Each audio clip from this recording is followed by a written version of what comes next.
नमस्ते. मी चिकनचा पांढरा रस्सा बनवते आहे. त्याचं साहित्य दाखवते. हे चिकन शिजवून आहे ना, त्याचं पाणी म्हणजे स्टॉक घेतलेला आहे, म्हणजे 2 वाट्या. ही वाटी आहे ना, असे 2 वाट्या आहेत बाउल. हे चिकनचं शिजवून त्याचं सूप काढून घेतलेलं आहे पाणी. म्हणजे चिकन आणलं ना आपण पाव किलो अर्धा किलो, तर त्याचं उकडून आहे ना पाणी घ्यायचं काढून, शिजवून असं, म्हणजे त्याला स्टॉक बोलतात. आणि त्याच्यासाठी आता लागणारं साहित्य, हा एक कांदा घेतलाय कापून, हे सफेद तीळ आहेत, 2-3 चमचे सफेद तीळ आहेत, हा खोबरा आहे सुका, म्हणजे एक तुकडा समजा, म्हणजे 1 वाटीतला 1 चमचा खसखस. आणि हे ओल्या नारळाचं आहे ना, असा दूध काढून घ्यायचा 1 पेला, म्हणजे 1 वाटी घ्यायचा. हे घी आहे, म्हणजे शुद्ध घी आहे 1 वाटी.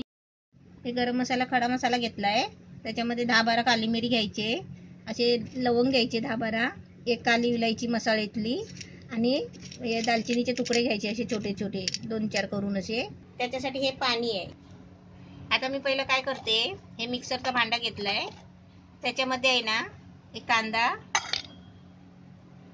तीळ, खसखस आणि सुकं खोबरं, हे सगळं आपल्याला आहे ना बारीक वाटून घ्यायचं आहे. आता याच्यामध्ये थोडंसं पाणी टाकायचं, जास्त नाही टाकायचं, म्हणजे सुकी ग्रेव्ही बनवायची. हे आपण सगळं हे वाटून घेतलेलं आहे, अशी पेस्ट बनवून घेतली आहे. आता मी याच्या पुढचं कसं करायचं ते दाखवते. आता मी त्या भांड्यामध्ये आहे ना घी टाकते. आता त्याच्यामध्ये हे सर्व गरम मसाले टाकायचे. हे सर्व मसाले टाकल्यावर असे चांगले भाजून घ्यायचे. आता त्याच्यामध्ये पहिलं आहे ना, हे जे आपण वाटून ग्रेव्ही घेतली आहे ना, जे आपण वाटून ही सगळी ग्रेव्ही घेतली आहे ना, ही आता पहिली टाकायची त्याच्यामध्ये.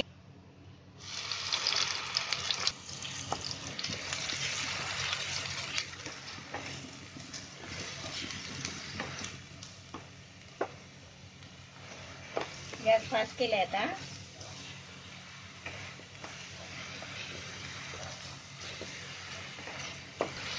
हे ना पेस्ट आहे ना 2 मिनिटं अशी चांगली फ्राय करून घ्यायची, कारण त्याच्यामध्ये कांदा कच्चा असल्यामुळे चांगलं फ्राय करायची. आता हे मस्त पेस्ट बनली आहे. आता त्याच्यामध्ये हे आपलं चिकनचं स्टॉक ओतायचं. हे चिकनचं स्टॉक आहे.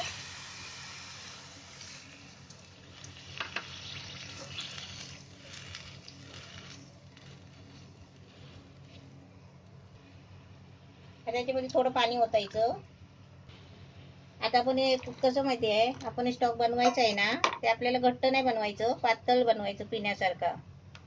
आता याला चांगली उकळी आली की मीठ टाकायचं. आता याच्यामध्ये आहे ना चवीपुरतं मीठ टाकते. आपण पहिलं कमी टाकायचं, कारण अंदाज नसेल तर, आणि त्याच्यानंतर चाकून बघून आहे ना परत टाकायचं.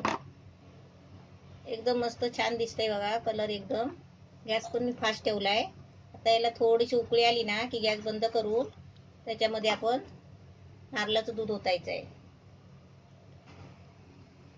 आता याला मस्त छान उकळी आली आहे. आता मी गॅस बंद करते.